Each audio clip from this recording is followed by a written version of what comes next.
گاڑیاں ٹھیک کرنے والے میکینک نے دنیا کے امیر ترین انویسٹرز کو 1 ارب US ڈالرز کا چونا لگا دیا، جو کہ قریب 8,500 کروڑ روپے بنتے ہیں۔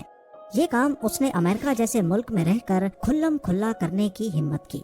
نہ ہی وہ ادھار لے کر بھاگا اور نہ ہی اس نے کوئی بینک ڈکیتی کی، بلکہ یہ سارے پیسے اس نے سولر پینلز بیچ کر حاصل کیے۔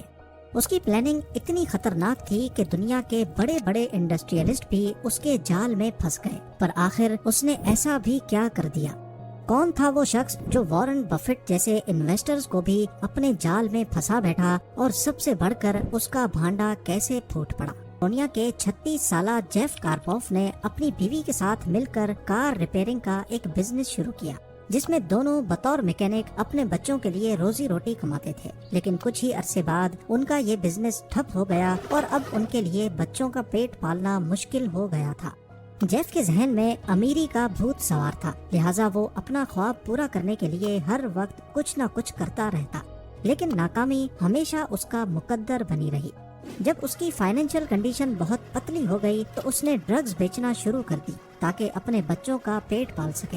دھیرے دھیرے اس کے اوپر قرضہ چڑھنے لگا، گھر کا رینٹ اور دیگر بلز ادا کرنا مشکل ہونے لگے، اور ڈرگز بیچ کر یہ سب کرنا بھی اسے کوئی اچھا آپشن نہیں لگتا تھا، اسی لیے وہ نوکری ڈھونڈنے کی کوشش کرنے لگا۔ آخر کار اسے ایک سولر پینل سیلز مین کی جاب مل گئی۔ وہ سولر پینل سیل کرنے کے لیے دن بھر لوگوں سے میٹنگز کرتا، اور اسی وجہ سے اسے لوگوں کا فیڈ بیک جاننے کا موقع ملتا رہتا۔ کچھ ہی عرصے کے بعد اس نے ریئلائز کیا کہ لوگ سولر پینلز خریدنے میں انٹرسٹڈ تو ہیں، لیکن ان کو خوف ہے کہ ان کے سولر پینلز کہیں چوری نہ ہو جائیں۔ جیف کارپوف اسی خوف کو ختم کر کے بہت سارا پیسہ بنا سکتا تھا، کیونکہ اب اسے ایک سالڈ آئیڈیا مل چکا تھا۔ اس نے سوچا کہ کیوں نہ کچھ ایسا کیا جائے جس سے لوگوں کے سولر پینلز محفوظ بنائے جا سکیں۔ اگر ان پینلز کو کسی ٹرک یا ٹریلر پر فکس کر دیا جائے اور دن بھر استعمال کرنے کے بعد رات کو ان ٹرکس کو محفوظ مقام پر پارک کر دیا جائے تو یہ ایک اچھا آپشن ہو سکتا ہے۔ پلان تو بہت اچھا تھا، لیکن ایک مسئلہ تھا کہ جیف کارپوف پڑھا لکھا نہیں تھا، یعنی اس پلان کو کیسے کامیاب بنانا ہے اس کی ٹیکنیکل نالج اس کے پاس نہیں تھی۔ لہٰذا اس نے اپنے بردر ان لا کو کانٹیکٹ کیا، جو کہ ایک میکینک تھا۔ کچھ عرصے کی محنت کے بعد دونوں نے ایک موبائل سولر جنریٹر تیار کر لیا۔ یہ ایک فریم پر مشتمل تھا جس کے نیچے ٹائرز لگے ہوئے تھے، اور اس فریم کے اوپر سولر پینلز کو فکس کیا گیا تھا۔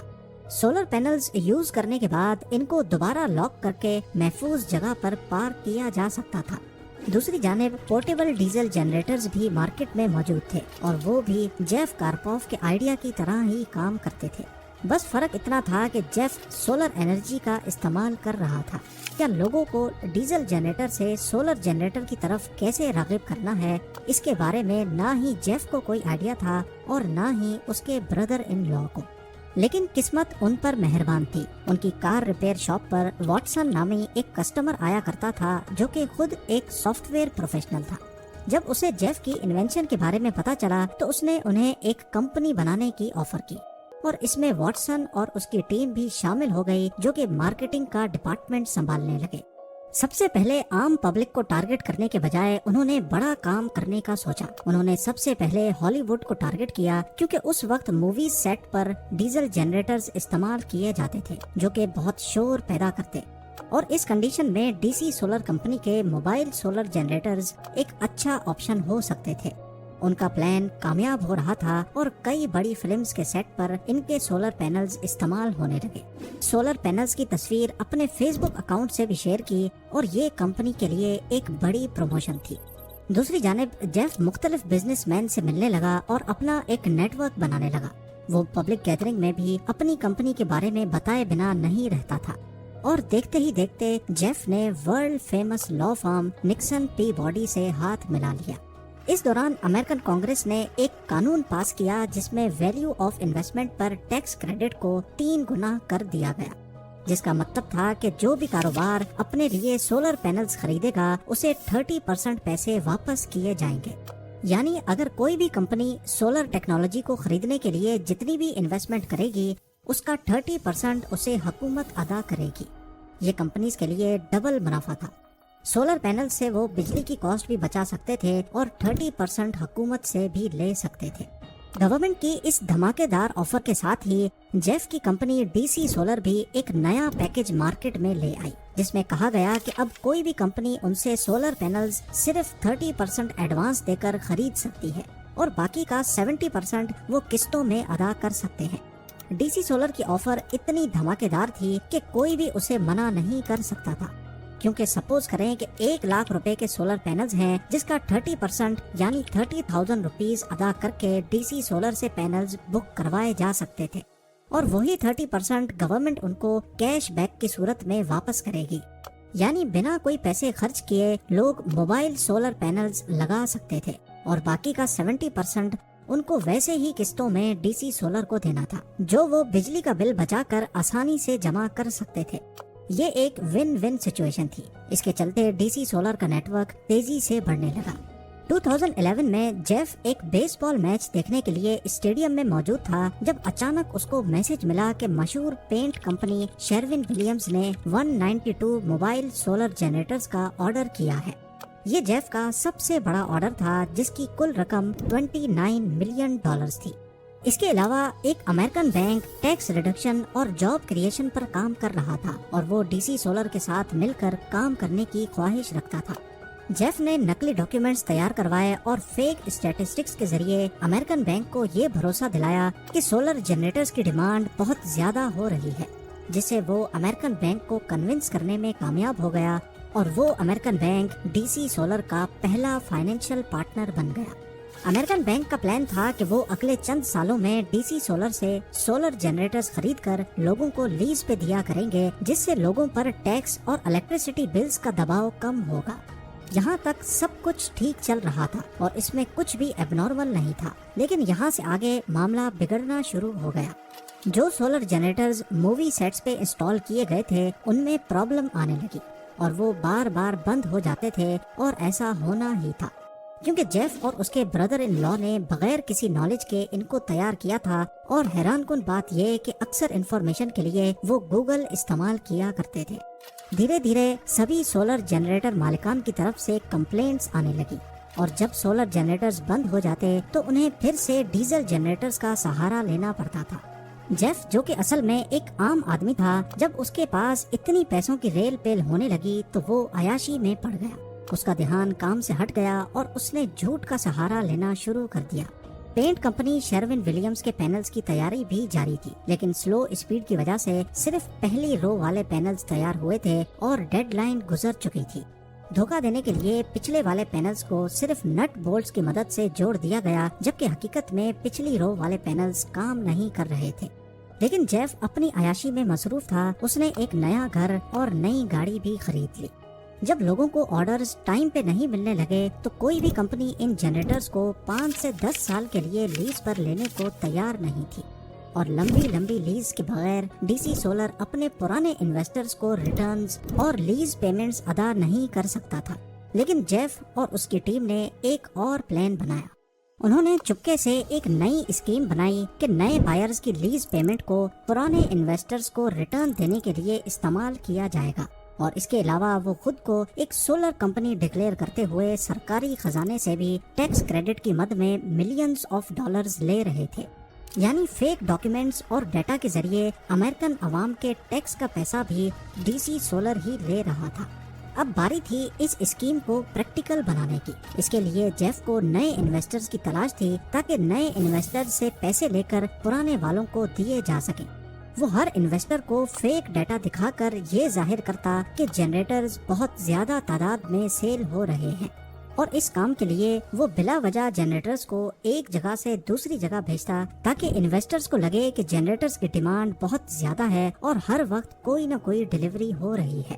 اس طرح انویسٹرز اس کام کو پروفیٹیبل سمجھتے ہوئے اس میں انویسٹ کرنے کو تیار ہو جاتے۔ ایسی حرکتیں کر کے جیف نے شیل کمپنی کو بھی دھوکہ دیا اور ان سے $76 ملین ہڑپ لیے۔ 2014 میں IRS انٹرنل ریونیو سروس نے کمپنی کی جانچ پڑتال کی کوشش کی تو ڈی سی سولر کے لیگل ریپرزینٹیٹیو نے ہر طرح سے IRS کو مطمئن کیا اور ڈی سی سولر کو بچا لیا۔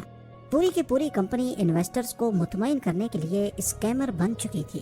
اصل میں جنریٹر سیل ہی نہیں ہو رہے تھے اور پبلک سے کیش کمپنی میں آ نہیں رہا تھا، لیکن انویسٹر سے پیسے لگاتار لیے جا رہے تھے۔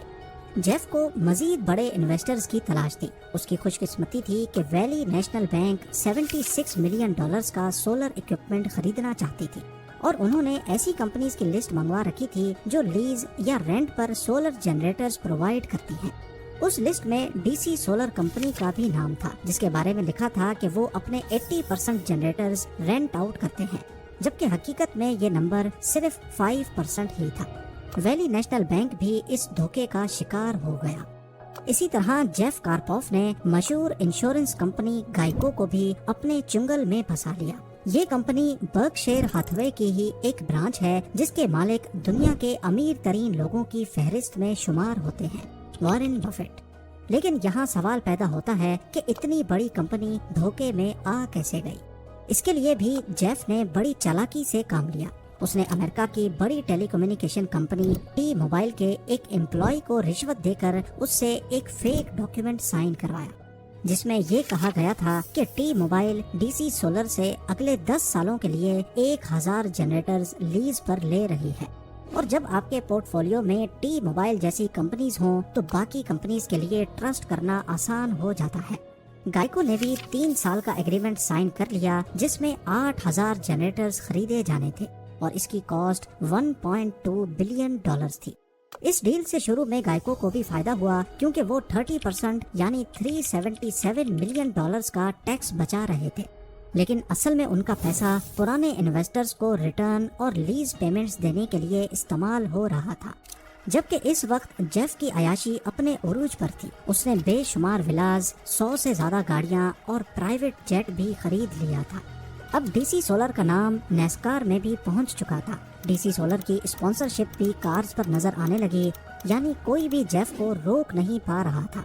لیکن اب قدرت نے جیف کی رسی ٹائٹ کرنا شروع کر دی۔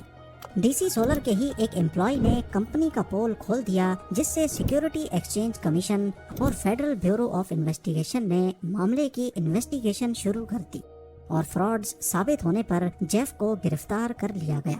انویسٹیگیشن میں معلوم پڑا کہ جیف کارپوف سولر جنریٹرز بیچنے کی آڑ میں پونزی اسکیم چلا رہا تھا، یعنی نئے انویسٹر سے پیسے لے کر پرانے والوں کو دے رہا تھا۔ اور اس قسم کی پونزی اسکیمز صرف شروع کے ہی کچھ سالوں تک چلتی ہیں، لیکن جیسے ہی نئے انویسٹرز آنا کم ہو جاتے ہیں تب اصل مسئلہ شروع ہوتا ہے۔ اس کنڈیشن میں کمپنی راتوں رات بھاگ جاتی ہے، یا پھر کمپنی کے مالکان پکڑے جاتے ہیں۔ جیف کارپوف نے امریکہ جیسے ملک میں رہتے ہوئے بڑی بڑی کمپنیز کے ساتھ $1 بلین کی پونزی اسکیم چلائی۔ انہوں نے ٹوٹل 17,000 سولر جنریٹرز بنائے تھے، لیکن صرف کاغذوں میں، اور انویسٹرز کو جعلی GPS ٹریکر دکھائے جاتے تھے کہ دیکھیں ہمارے اتنے سولر جنریٹرز مارکیٹ میں چل رہے ہیں، جبکہ انویسٹیگیشن میں معلوم پڑا کہ وہ GPS ٹریکرز اصل میں جنریٹرز پر نہیں بلکہ مختلف لوکیشنز پر زمین میں دفنائے گئے تھے۔ 9 نومبر 2021 جیف کارپوف کو 30 سال کی سزا سنا کر جیل بھیج دیا گیا۔